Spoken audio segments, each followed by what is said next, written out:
Alrighty, Missy, whenever you're ready. Okay, sounds good. Let me just pause some notifications here so that we're good. Okay.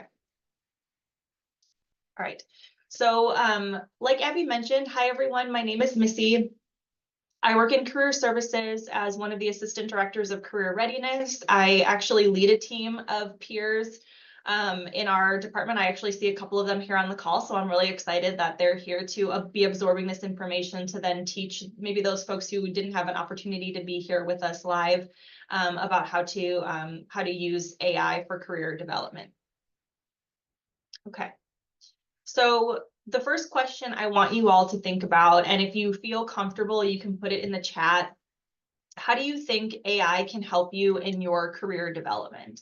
And I know that this is a little bit of a like a new topic maybe for some folks, or something that you maybe have explored a lot, or maybe you've not explored it at all. So just thinking about how do you think AI might help you in your career development? And we're going to go into how this is going to be the case. So if you're like, I'm not really sure, we're going to definitely get into this. So anybody want to put anything in the chat? I'll give it like a minute before I move on.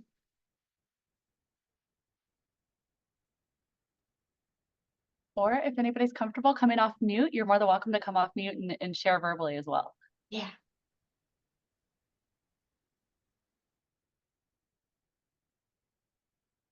Folks might be shy today. So we'll definitely get into this question.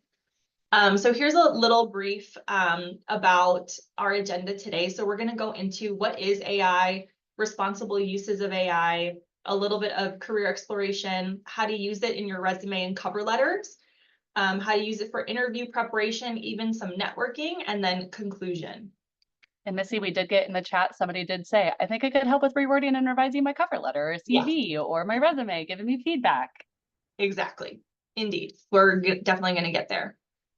All right, so first we're going to dive into what is AI. So artificial intelligence refers to systems that perform tasks that are used to rely solely on human intelligence. For career development, this is great, and it makes the process easier. But there's also great responsibility that you all, as student workers, as users of AI, even us as staff, that we need to take to present our authentic self to potential employers.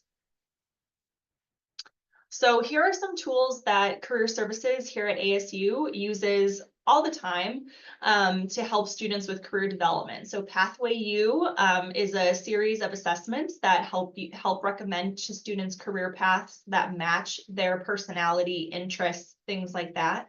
VMOC, maybe some of you have used, reviews your resume and gives you instant feedback. So before, it used to have to be looked at by a human, and it would take a whole day or so, to give you feedback. And now this gives you feedback in seconds.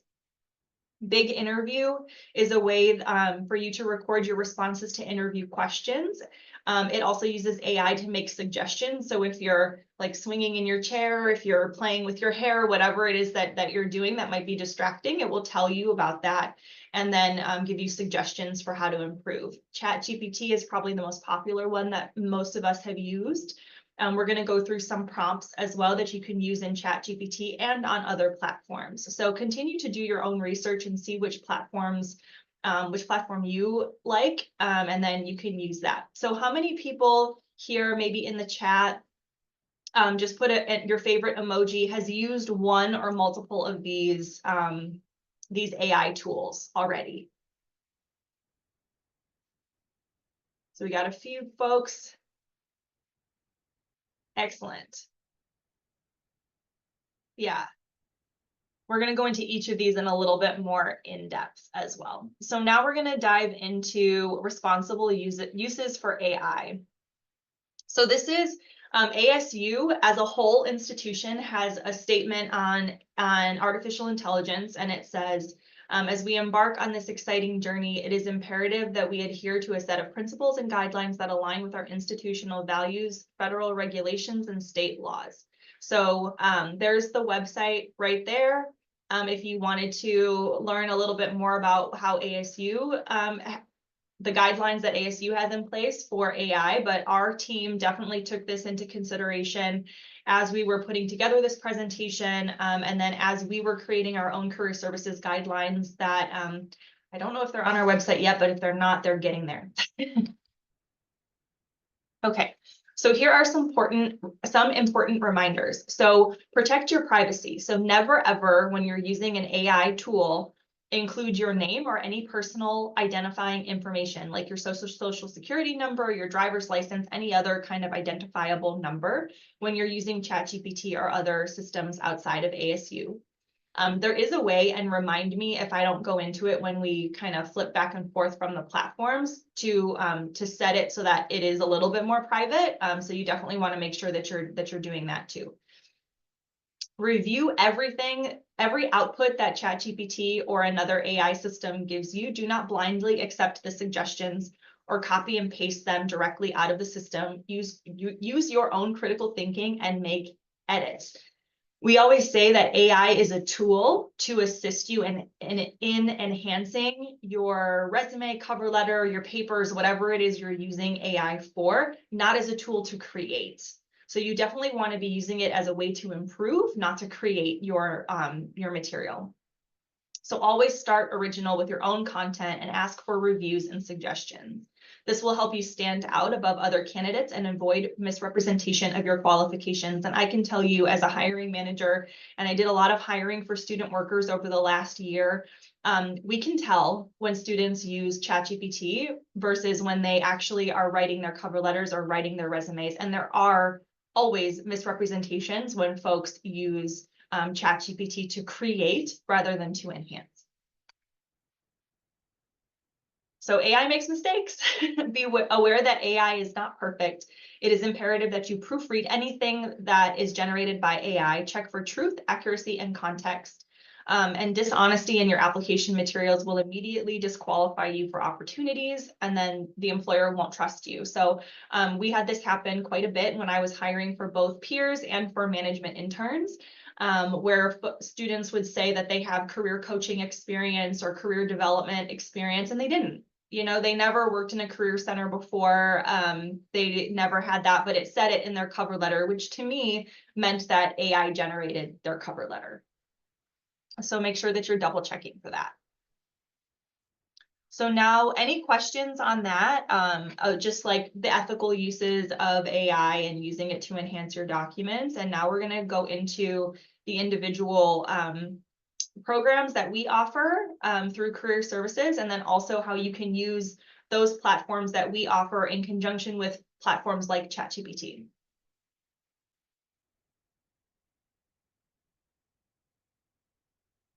Okay.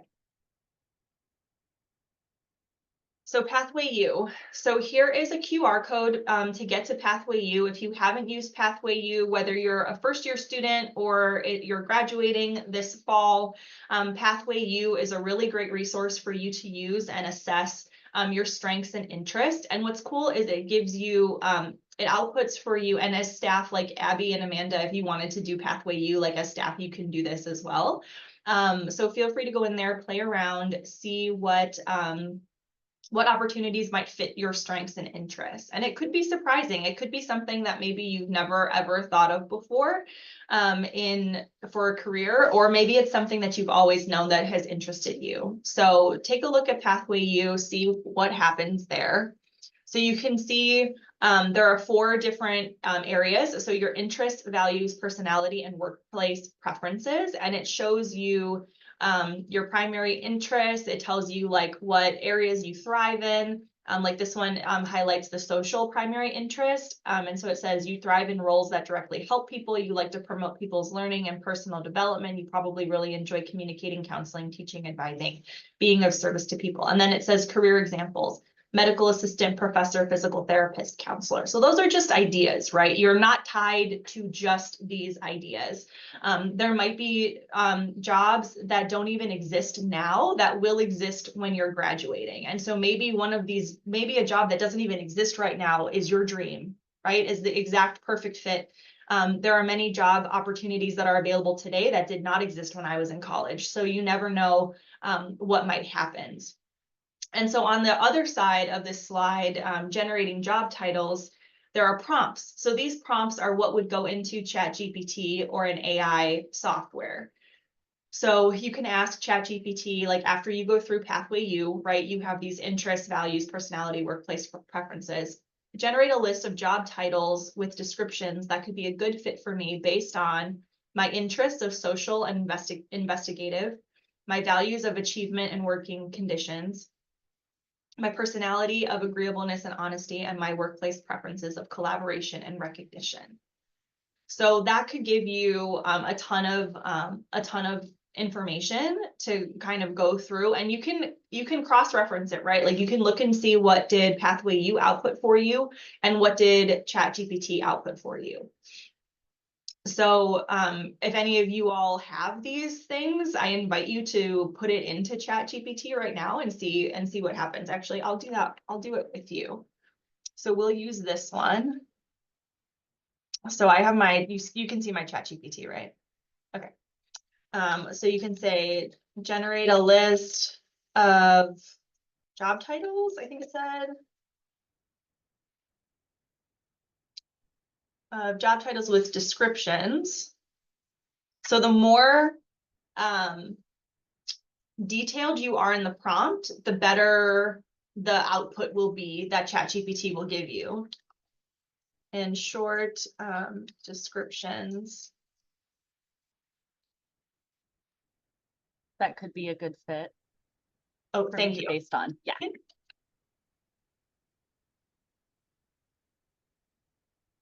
And then you list my interests, social and investigative, or unless you're wanting to switch, are we still using those ones, Missy? Yeah, we can do this. Okay. My values, achievement, and working conditions. My personality, agreeableness, and honesty.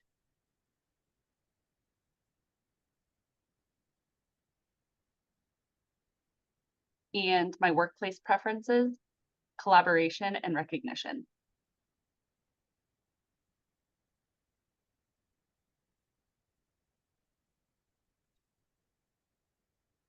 All right, let's see what happens.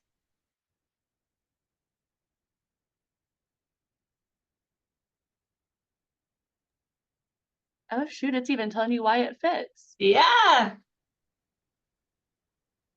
So that's funny. This kind of fits me, like career program director, like that's exactly what I'm doing. And wellness, I actually, funnily enough, for those of you that don't know me, I'm actually in a yoga teacher training right now, and I teach meditation on the side. So like it's kind of scary right now.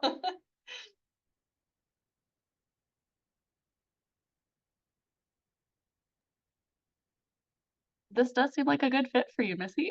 I know. Very good suggestions that it's I was like, maybe I should copy and paste this in case I ever want a career change.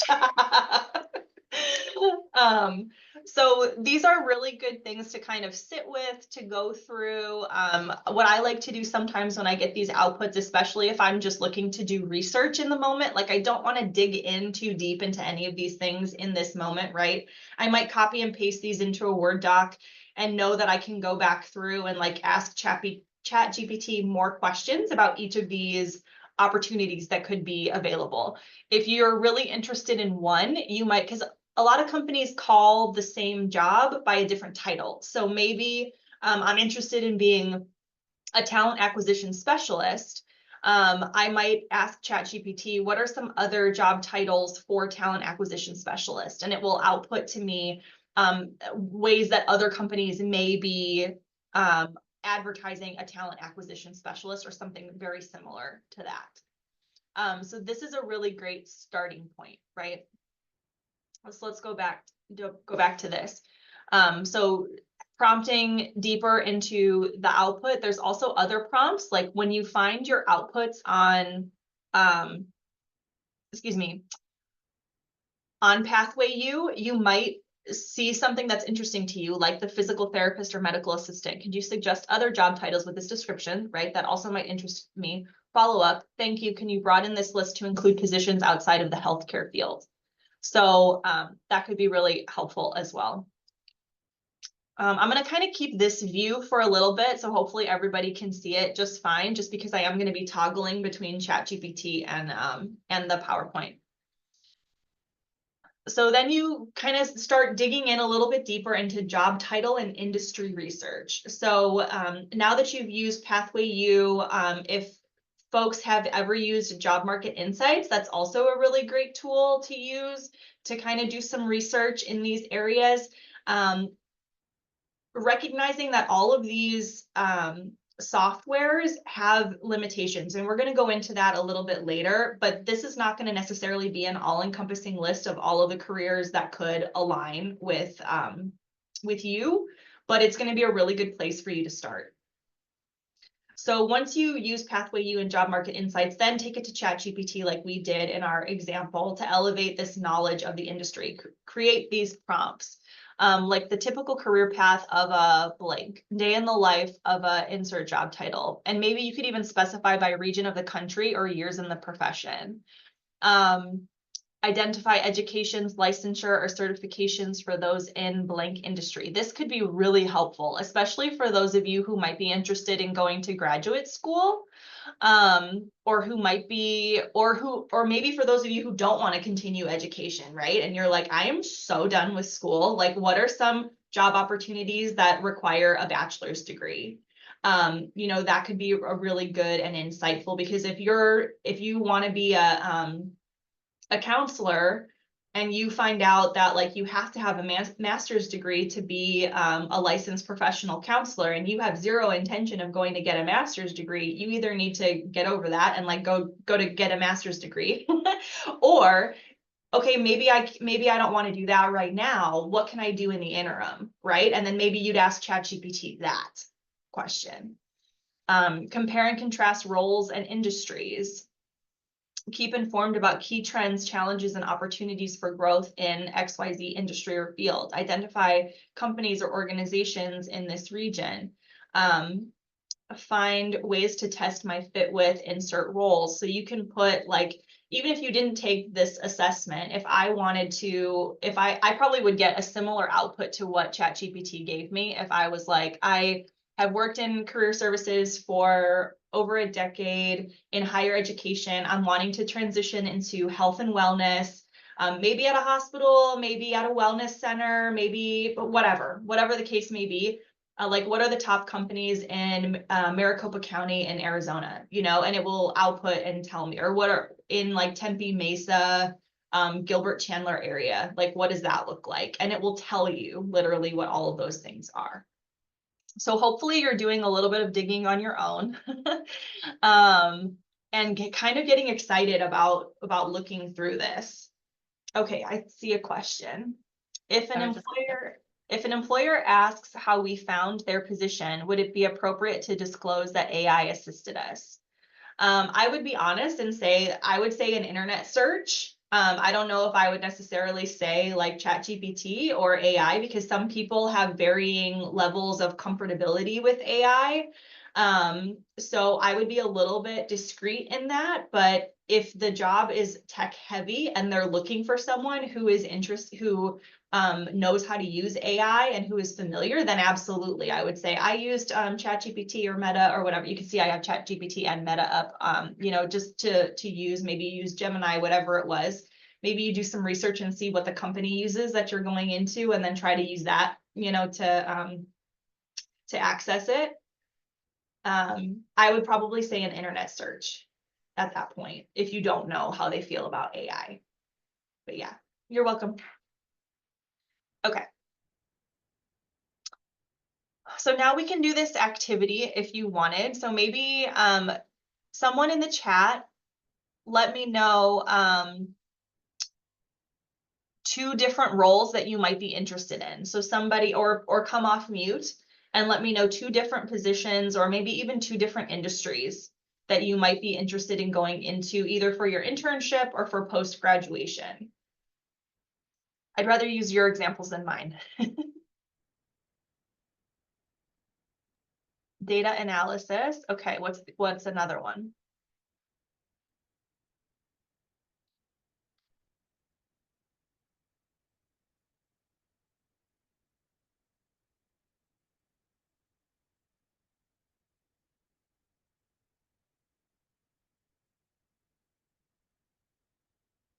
and content design.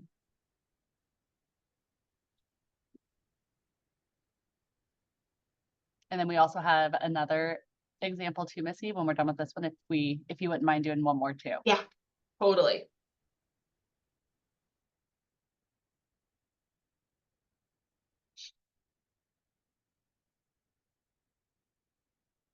So, and this will give you all of the core responsibilities. And what I think is really cool about this too is that if I was working one-on-one with a student, it's even giving you tools and techniques, like different tools that might be really good for you to know. So if I was working with a student on this, and any career advisor in our office would also do this, if you're interested in both, and these are two different ones, right? The next one is also going to be two kind of different, differing careers.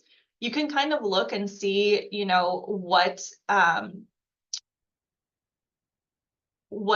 needed in this. And then while you're here at ASU, I would be thinking about how can you get those skills? Like, what are the things that you could be doing either in your current position, if it aligns, right? Sometimes it does, sometimes it doesn't. But I know that as a student supervisor, I want to make sure that the students who work for me are getting skills that are needed in their career. So talk to your supervisor and ask them, you know, if there's any kind of ways that you could code, maybe if that's something that you're interested in. Like, one of our student workers created a form and created like a smart spreadsheet for us to track our drop-ins that we're going to be launching next week. You know, I couldn't make that. I mean, with a lot of effort, I could, right? But it took him 5 minutes. It took him 5 minutes to do it. So make sure that your supervisor knows so that you can start using your skills to be more career ready for when you graduate. So this is an example as well. So what I might also do, okay, outcomes, key skills, career focus. I might ask it, what are the similar skill sets between both of these career paths? And then when you find the similar skills, so I was going to say, like, read through and see what's similar, but ask ChatGPT, it will tell you. So, and then when you see the analytical thinking, problem solving, and communication skills, these are probably the three that you should really, really, really focus on, because they're the same for both. So if you're toggling between the two paths, right, you can say, okay, these are the three common skills that are really aligned with both of these paths. So how can I get these at school? Well, you're probably getting most all of these in your classes, right?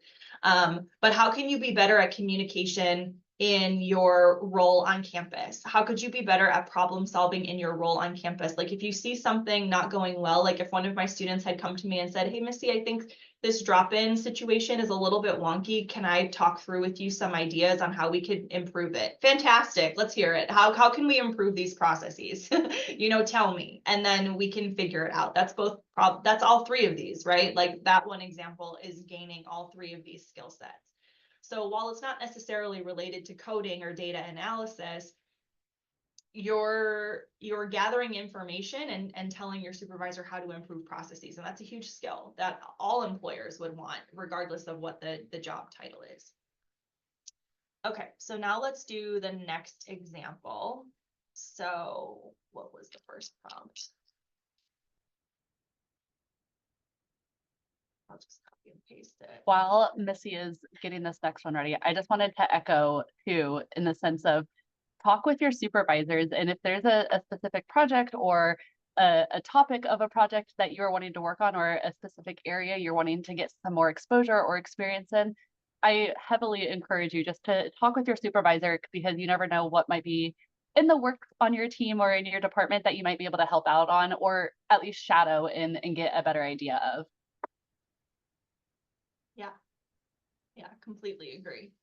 And I also, yeah, the more you get to know your supervisor, the more your supervisor knows you, the better that connection will be, and the more they can help you with your career. Whether or not you come to career services, your supervisor should also be able to help you, but also come in and see us. We can help you. So this one looks a little bit different. You can see that even though it's the similar type prompt, the way that the AI gives feedback is a little bit different. So take a look at all of these. So this one here, this one already has the comparison right here. Earth's oceans, while planetary scientists study a wide range of celestial bodies. Environment, oceanographers operate in marine environments, whereas planetary scientists focus on extraterrestrial locations, often using remote sensing. Both use data collection, modeling, research. Oceanographers perform direct sampling, water samples, while planetary scientists are more on robotic missions and simulations. So this already does the comparison for you, and you can do the, okay, what skills align with both career paths? Missy, do you think, is it already giving that suggestion because it's kind of learning how you have asked this question previously? Like, is the AI, I guess, smart enough to learn that and just already assuming that that's kind of what you're looking for, and that might be why it's structured just a little bit different between the two examples? It may be, yeah. So this one has a lot more, that's shocking to me. I wouldn't have thought that this one would have more aligned skills, but this one does than the other one. So that's kind of cool. This would be something that I would copy and paste and like read into in more detail when you're ready to take action on your plans, right? Okay, so let's get back to this. Okay, so we kind of did this in that example, like what are the top technical and soft skills needed for a career in XYZ job title or industry. And don't worry, Abby's going to send out this slide deck to you all, because we're already halfway through this presentation, so I want to be mindful and like kind of get through some of these and get to some examples as well. So you'll have all of these prompts sent to you after this presentation. So again, we kind of went through this, like what are common alternative job titles and companies may use instead of like data scientist, right? Oceanographer, like what might be another job title for that? Generate a list of the 20 top employers of blank job title and blank industry at whatever location you want. Okay, so now let's dig into a little bit of resumes and cover letters. Okay, so like I said before, do not use AI to create your resume. Use it to enhance an existing resume.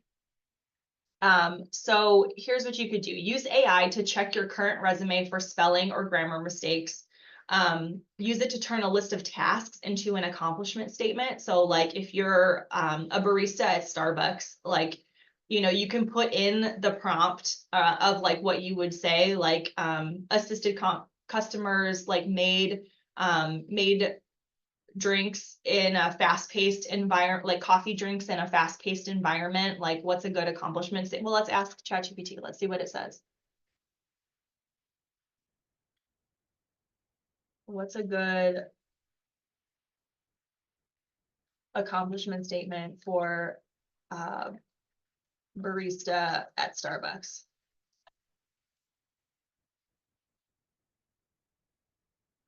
Looking for a job in finance, right?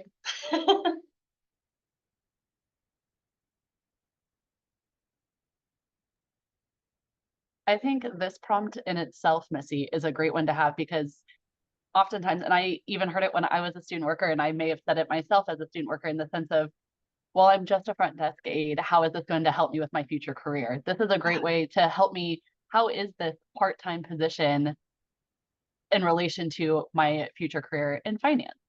Totally. Because it's not aligned, you wouldn't think, right? Because like making coffee drinks and being a financial advisor or working on stocks or like, working on Wall Street doesn't really seem like it aligns. But you can see what it outputs. So consistently managed, high volume, fast-paced environments while providing excellent customer service and handling financial transactions with accuracy. Demonstrated strong organizational skills, attention to detail, and ability to prioritize tasks, ensuring efficient operations and meeting customer expectations. So you know how we said, like, don't copy and paste this, right? This is amazing, but make it also sound like you. So what does your voice sound like? So you can also put, like, if you know how many drinks, like maybe you make 500 drinks in an hour. I don't know. I've never been a barista. I don't know if that's too many or too few, but like, let's just pretend that you like make 500 drinks in an hour. Put that on there. If you are always the one who's closing out the cash handling and you always have to do that part of it, or you do the books or the spreadsheets on the side, like you can add that on there. You know, making sure if you know the accuracy, like with 100% accuracy, with 90% accuracy, whatever the case may be, putting that on there would be good. I think with this, even though it's as like one big chunk of an accomplishment statement, I would say this could be spread through like 3 bullet points, and pick out what's important to the position that you're applying for. If you were applying for a finance internship or like a more specific job title, that could be helpful as well, because it will pull the job descriptions and kind of like share that with you. If you had an actual bullet point, sometimes I update my resume once a year, regardless of whether or not I'm looking for work. And so the last time I did it in May, I used ChatGPT and I was like, you know, help, this is kind of what I want to say, create it in a bullet point for higher education position. And it like totally reformatted it. And I had to edit it because it sounded like a robot made it, because it did, right?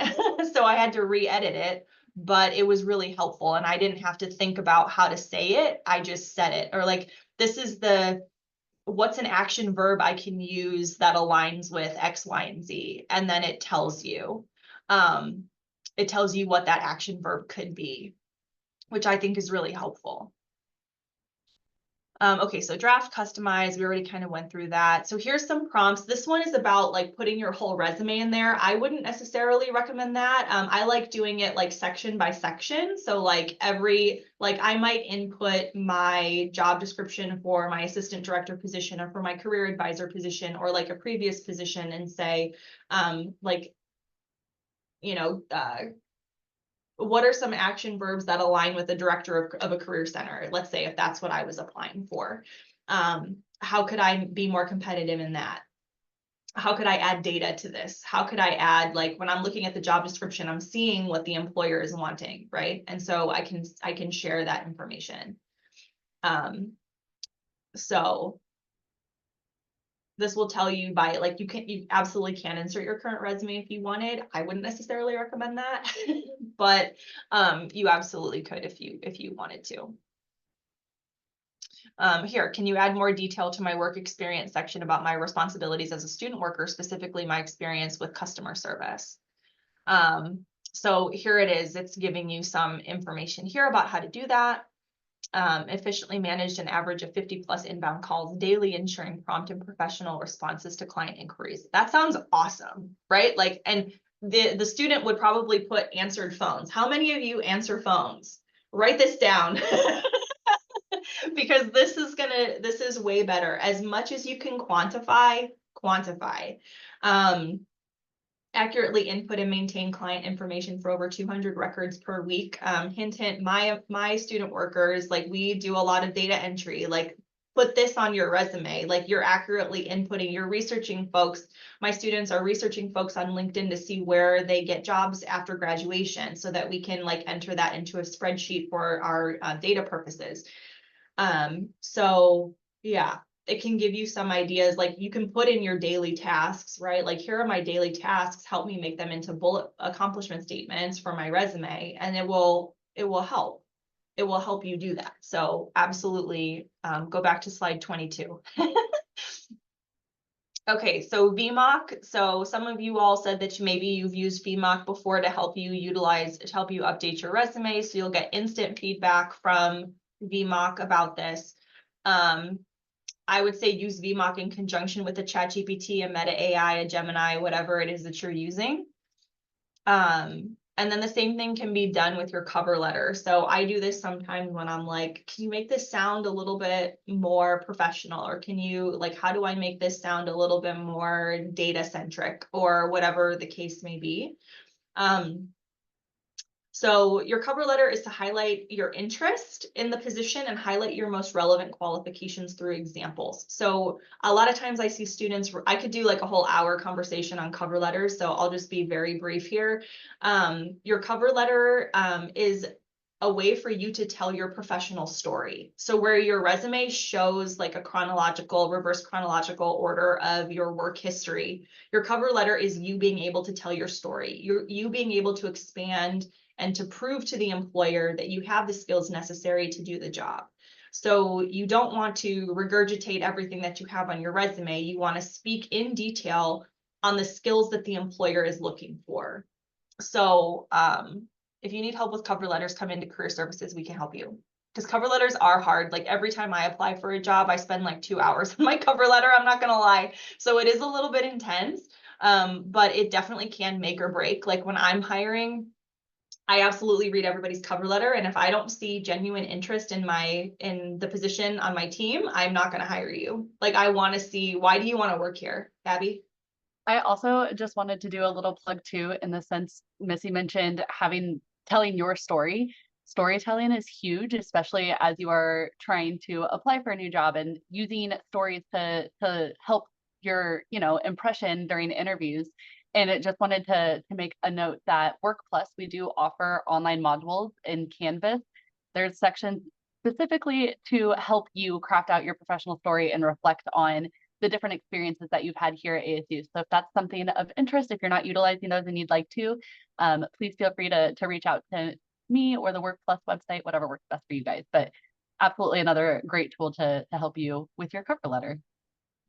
Yeah, and definitely make sure, especially for your cover letter, that you're not letting AI generate content for you. Because when I was doing hiring last year, and we had 100+ applicants, and we were finding that people had the exact same verbatim cover letters, exact same. So we knew that they were using ChatGPT to create their resumes, and I just said that was an automatic decline for me. And I probably did get rid of some really qualified applicants, some really great people, because they were being lazy, right? They weren't trying to get the job, which I'm sure none of you did, hopefully, because you're here and you are employed on campus. But I've talked to many hiring managers, and they all say the same thing, that it's an automatic disqualifier if an employer can tell that your cover letter is generated by the robot. Okay, so now we're gonna go through, so take a minute and read through each of these options, and in the chat, just let me know which one do you think is created by AI.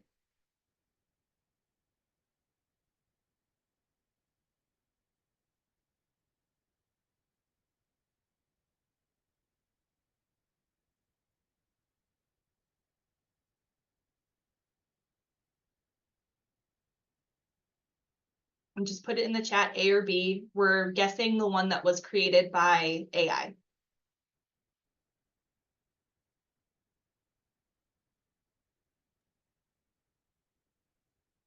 Desiree says A. Siddharth says A. Charmy says A.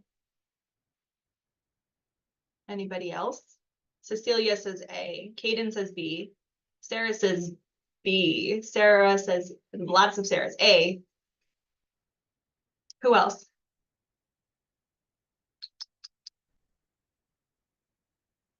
All right, well, the answer is that option A was written by AI. So you can kind of see the difference, right? You can see that option B, has a little bit more personality in it. Like I am confident my education in communication and experience with social media marketing make me a strong candidate for this role. And then pulled from the employer, right? Reading about your commitment to excellence makes me excited about the prospect of working at Brand X. So there's a little bit more of personality in that versus option A, which is like, as a communications degree student with a keen interest in social media. And I always like, I don't like it when people say like, I have a keen interest in social media. Like, would you say that in real life? No, I've never heard anyone say that in real life. Missy, we also had a comment in the chat saying that option B indicates reading about your commitment. AI hasn't read anything, so why would AI mention that in their statement? Yeah, 100%, 100%. Yeah, I hate the keen thing. I worked at an institution years ago, and all of the students would put keen on their cover letter, and I would just cringe, like my eye would twitch every time because I'm like, nobody says this. So make sure it really does sound like you, and use languaging that you would say in real life to people as well. Okay. So you can start with your original draft. I like to do it paragraph by paragraph or sentence by sentence rather than putting in the whole document. You could have like stronger, more confident language, ask AI to suggest language from a job description. We actually, our team here put in a proposal for the AI, for the ASU conference, and we had AI help us craft our proposal, and we said, make it sound more whimsical, and it changed the languaging and made it really flowery and funny. We did not use that one, but it helped us get our creativity going a little bit. So you can always play around with it and see what happens there. You can also upload the job description that you are applying for and seeing how it can make your cover letter or resume a little bit stronger. All right, so now we'll dig into interview prep. Okay, so we're going to talk a little bit about big interview as well, because that's a really good way to do that. So here's how you can do interview question, like figure out what interview questions they might ask you, right? So you can put in the specific job description, or you could just say a job title. Identify technical skills, identify core competencies, and then the prompt would be something like identify the 10 most likely interview questions for this job description and insert the job description. So I want somebody else in the chat to give me a job title. So we're gonna do that first. So any job title, it could be preferably either an internship or a full-time job versus a student on-campus job, but it could be an on-campus job if you wanted to do that as well. Social worker. Thanks, Masuma. Okay. What are the top 10 most likely interview questions I'd be asked if I were interviewing for a social work position?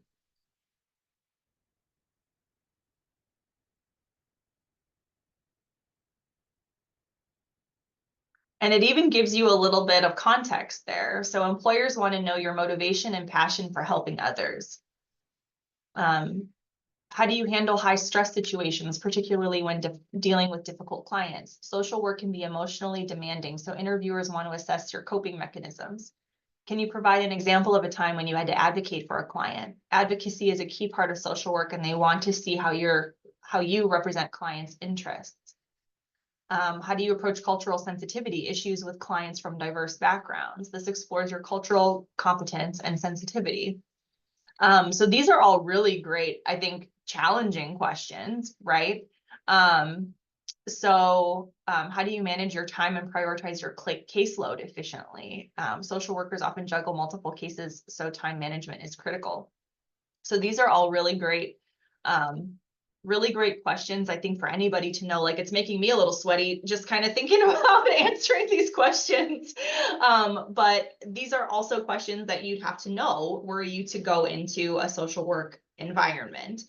And hopefully with more education and everything, most of the time social workers need a master's degree, a specialized licensure. So there's probably additional training that would go into this to make these questions a little bit more approachable for those people who are entering into this profession. I think you can also ask it to like what are some good examples for XYZ, you know, for question number 7, given my experience, and then you might list out some of your experiences, and it might share with you how it might answer that question for you. maybe using the STAR method. So I think we'll talk about that a little bit later too. So you can go into about question types as well. So traditional questions, behavioral questions, technical questions. If you all are on the technical side of things or in Fulton or in a STEM field, you might get technical interviews. So you can create technical interview questions for the technology industry, maybe based on this job description. And then you can also ask ChatGPT, like, what are some insightful questions to ask about management style of the team leader? You can also say, like, I'm interviewing for a social working job. What are some good questions I could ask them at the end of my interview? You could do that if you're doing an informational interview, an interview for a job or internship, like anything like that. So use ChatGPT as a really good starting point for this. Okay, so but then practicing using Big Interview, I think is really, really, really important because AI is going to give you kind of the practical step by step, but what it's not going to give you is your warmth and your likability. So you want to make sure that you're practicing for that. I've used Big Interview to interview student workers. And a lot of the students will be very robotic and be reading their answers on a screen or on a piece of paper right next to their computer, and it sounds very robotic. So make sure that if you're using I know I've been helping a lot of on-campus employers use Big Interview for their first round of interviews. So make sure if you are using a software as part of your interviewing process, that you are being, I don't want to say normal. I don't like normal, but like you want to act as if you're in person with the interviewer, right? Like you're not going to be reading off of the screen. You're not going to be reading off your notes as if you memorize them. You're not going to be sitting in here and say, hi, my name is Missy. I'm a first year student majoring in computer science. Like you're not going to talk like that. Like you're going to, you're going to be a little bit, yeah, exactly. You're going to be authentic. You're going to be more personable. You're going to show your personality. I had an interviewee that I was really excited about, and she and I had a lot of commonalities. I was in a sorority when I was in college. She was part of a sorority, so I was really excited. And then her interview was just flat. And I was like, I was so upset because I was like, I wanted to see her personality and I didn't see it, you know? So making sure that your personality is showing through in these things, I think is really good. And Big Interview has a ton of resources on there. It's low pressure, nobody's going to see it unless you're professors or unless you're assigned it as part of your interview process. So make sure you're taking advantage of Big Interview as well. So here again, Abby's going to send this out to you, so you're going to have this information. So the STAR method is the situation, task, action, and results. So knowing how to tell your story in that kind of an arc can be really helpful because a lot of times students will be very vague, or you'll be like, I'm good with people, I can just wing it. And that never usually goes well. So make sure that you have like really concrete examples of situations where you've excelled. You know, like Abby mentioned, like you're not just a front desk person, you're problem solving, you know which employee to go to get help about X, Y, and Z. Like you're able to do a lot more than just be a front desk person, right? So make sure you know how to do that, and asking ChatGPT to help you could be really, really helpful. Okay. How can you use AI to prepare for an interview? So we already kind of did that. So other ways you can do this is you can research. So asking questions about the industry, the job market, the company, what do I wear?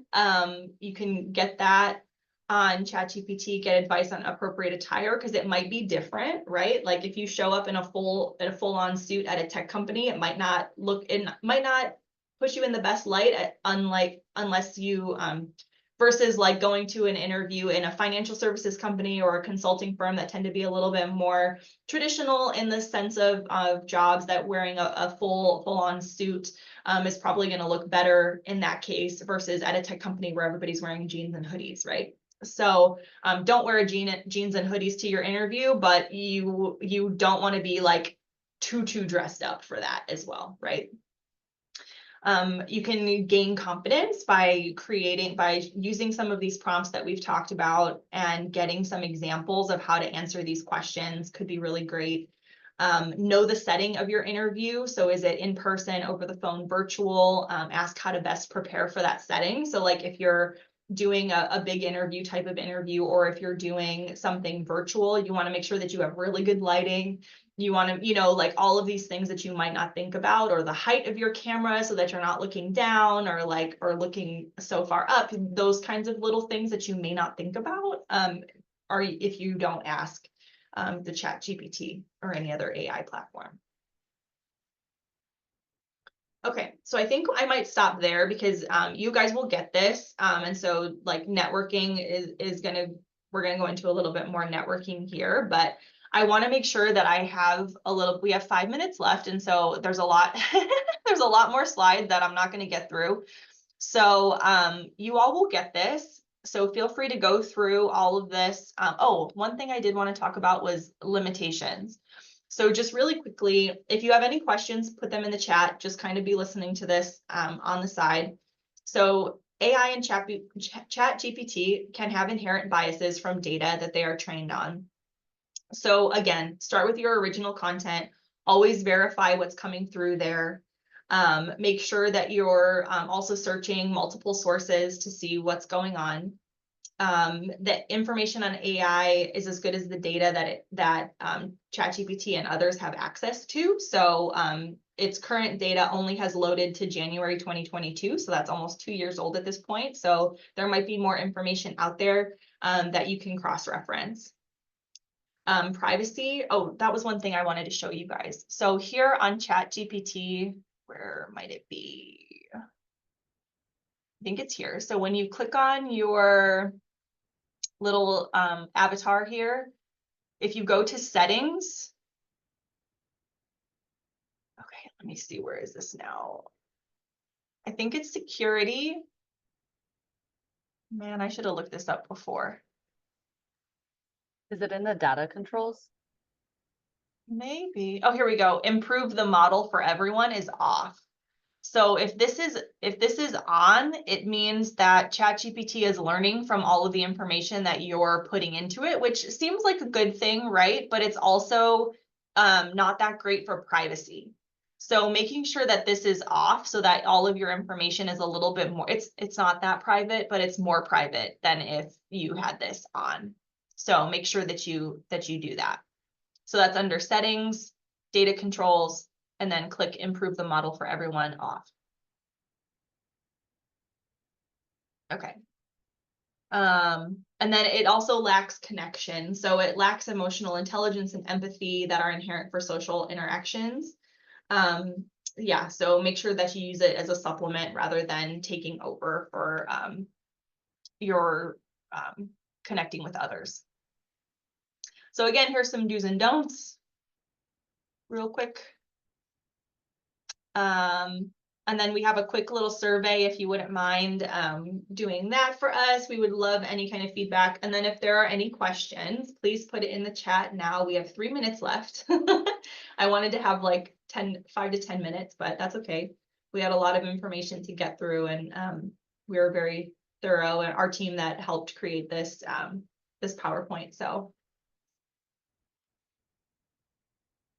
And maybe if you don't have any questions right now, but after I get the chance to send you the slides and you get through all of the slides, you're starting to work on some things yourself and you might have questions after that, feel free to reach out to Missy or anybody at Career Services. That is literally what they're there for, is to help you with those questions that you might have. So again, like Missy said, you all will get access to these slides so that you can utilize those prompts that she's been sharing with us if you're wanting to kind of test it out yourself, or maybe go ahead and start updating your resume. You'll have that chance. But again, thank you, Missy, so much for taking time today to meet with us, and to you and your team for putting these slides together. Missy put her email there in the chat for you all as well if you want to directly connect with Missy. But again, thank you, Missy, for being here today. As far as the students, if there's ever any topics or presentations that you all are interested in or you want to learn more about, please reach out, let us know. If you're on our Slack channel for student employees here at ASU, you are also more than welcome to just throw suggestions in that. Our students moderate that, so they'll be able to let us know. But again, we Career Services, Work Plus, we are all here to support you all in your guys' endeavors here at ASU and beyond. So thank you again, everybody, for joining us this afternoon.